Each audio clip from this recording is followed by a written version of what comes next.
Uma boa e uma péssima notícia para o técnico Abel Ferreira quando a gente fala do elenco alviverde, a sequência de jogos pelo Brasileirão.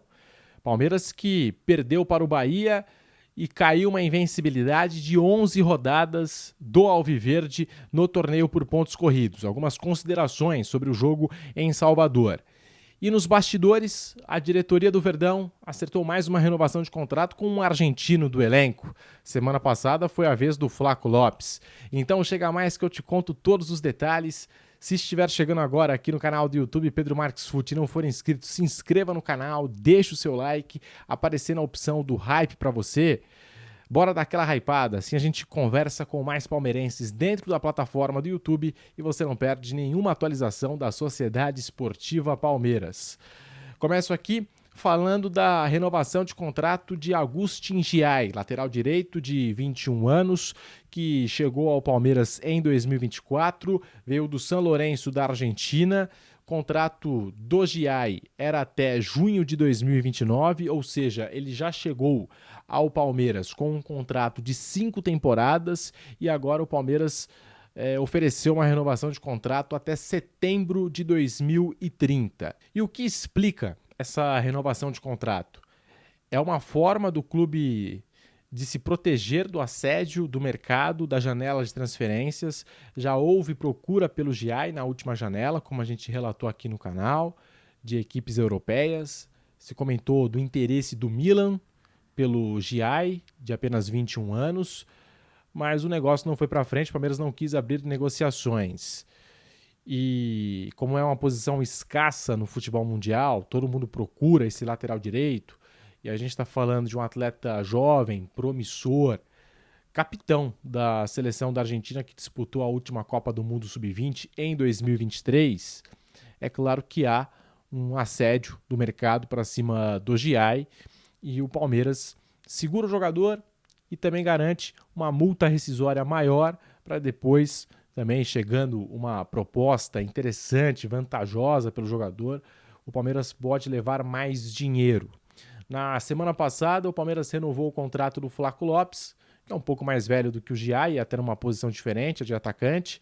O Flaco Lopes renovou com o Palmeiras até o fim de 2029 e o Palmeiras realizando aí nos bastidores essas duas renovações de contrato com dois argentinos do elenco. E o Flaco Lopes, que acabou de dar entrevista, disse que gostaria, sim, de se transferir no futuro, tem o plano de um dia jogar no futebol europeu, e aí uma maneira do Palmeiras de oferecer contratos para esses jogadores mais vantajosos, né, salários maiores e também uma multa rescisória que acaba protegendo o clube. E aqui algumas considerações sobre Bahia 1, Palmeiras 0, que continua dando o que falar, ainda mais com a repercussão das falas do Rogério Ceni na entrevista coletiva pós-jogo. Saiu a informação do Flávio Latifi de que a diretoria do Palmeiras ficou muito mais incomodada com as declarações do Ceni do que com a derrota do Palmeiras em campo para o Bahia. E a diretoria do Palmeiras considera que o Rogério foi oportunista ao falar do Abel Ferreira, quando o Rogério Ceni cita as ligações diretas, que o Palmeiras só faz isso, é só ligação direta do Everton para o Vitor Roque, para o Flaco Lopes. O Palmeiras considerou uma declaração antiética e oportunista do técnico Rogério Ceni. E é claro que a gente criticou muito o Palmeiras no primeiro semestre, até a eliminação para o Corinthians, para falar a verdade, por conta dessa falta de repertório diante de tantos jogadores de qualidade, um técnico que já provou a sua capacidade de se reinventar e que já se reinventou várias vezes, já mudou a forma de jogar desse Palmeiras tantas vezes e saiu vitorioso. E a gente questionou o futebol apresentado pelo Palmeiras. E aí tem a eliminação para o Corinthians na Copa do Brasil, que eu acho que é uma mudança de chave. Aí tem a invencibilidade de 10 jogos, 8 vitórias, 2 empates. Palmeiras jogando bem, trabalhando mais as jogadas no chão e insistindo pouco nessa bola longa, nessa ligação direta que a gente tanto criticava. Então, o Rogério Ceni, eu acho que ele errou porque nos últimos jogos o Palmeiras mudou a sua forma de jogar. O Palmeiras trabalha muito mais a bola. E outra, jogando em um gramado como aquele, não restava outra alternativa ao Palmeiras a não ser investir na ligação direta na bola longa e o Everton insistiu nos chutões. E o gol do Bahia é marcado num lançamento do goleiro Ronaldo, que encontra o Ademir num contra-ataque. O Ademir foi lá e fez o gol do triunfo do Bahia. E sobre a declaração do Rogério a respeito da grama sintética, ele falou não faz muito tempo sobre grama sintética na Arena Fonte Nova. E esse é um debate já que voltou à discussão e acho que vai continuar no futebol brasileiro enquanto uma medida não for tomada pela CBF. Já passou da hora da CBF padronizar os gramados do futebol brasileiro. Se permite ou não grama sintética. Se todo mundo vai passar a ter grama natural de boa qualidade. Se o time não conseguir entregar essa grama de boa qualidade, aí tem que ser punido financeiramente, esportivamente. Já passou da hora, porque depois o comando da liga vai ser dos clubes e como cada um pensa no seu, eu acho que a solução vai ficar distante se a CBF não tomar uma atitude. E o Palmeiras, a gente tem que fazer algumas considerações. Eu não acho esse absurdo todo perder para o Bahia na Arena Fonte Nova. O Bahia já no ano passado conquistou a sua vaga para a Copa Libertadores. Esse ano, mais uma vez, briga na parte de cima da tabela. Mas algumas considerações precisam ser feitas. O Abel errou nas substituições. Na troca do Piquerez, natural a saída do Piquerez e a entrada do Jefté.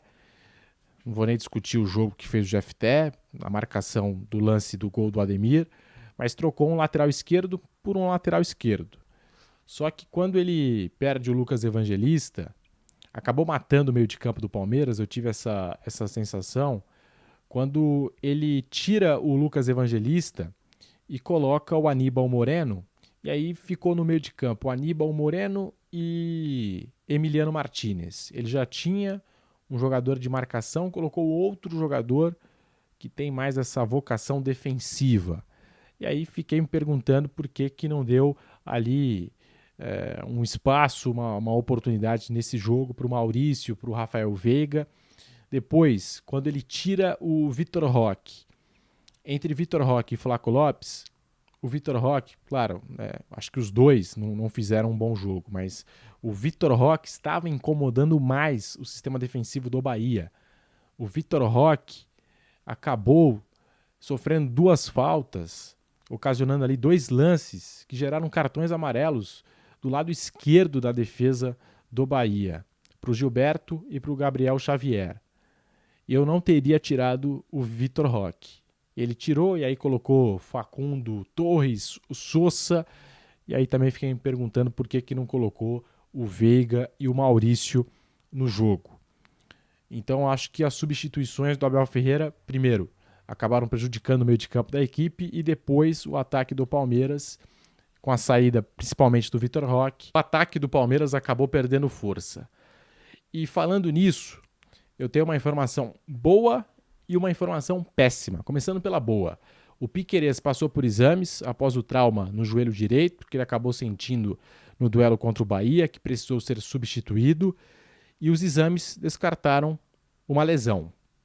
Piquerez não preocupa. Agora o Lucas Evangelista, que a princípio não preocupava, mas passou por exames e teve constatada uma lesão no músculo posterior da coxa direita, vai passar por novos exames. O Palmeiras quer entender a gravidade dessa lesão do Lucas Evangelista, por isso vai realizar novos exames e uma intervenção cirúrgica não está descartada a respeito do Lucas Evangelista, que vem jogando super bem.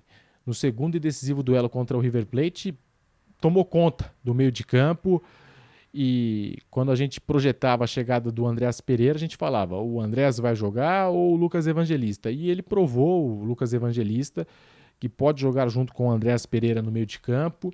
E também é um jogador muito elogiado internamente na academia de futebol, um jogador que faz o ambiente, que é muito querido, muito festejado pelo grupo do Palmeiras, tanto que no duelo contra o Fortaleza recebeu a faixa de capitão, para você ver a moral que o Lucas Evangelista tem nos bastidores.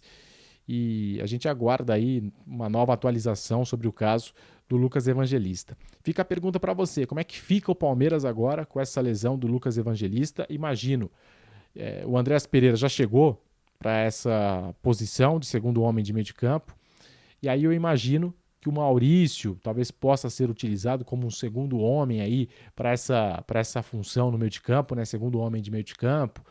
O Abel Ferreira vai ter que encontrar uma solução no meio de campo do Palmeiras. Peças tem, o Alan também pode jogar por ali, é verdade. E eu quero saber a sua opinião aqui nos comentários. Verdão que volta a campo nesta quarta-feira, às 19 horas, recebe o Vasco da Gama e você confere todos os detalhes aqui no canal. Então, se não for inscrito, se inscreva aqui no canal do YouTube Pedro Marques Fute e ative o sininho para você não perder nenhuma novidade do Palmeiras.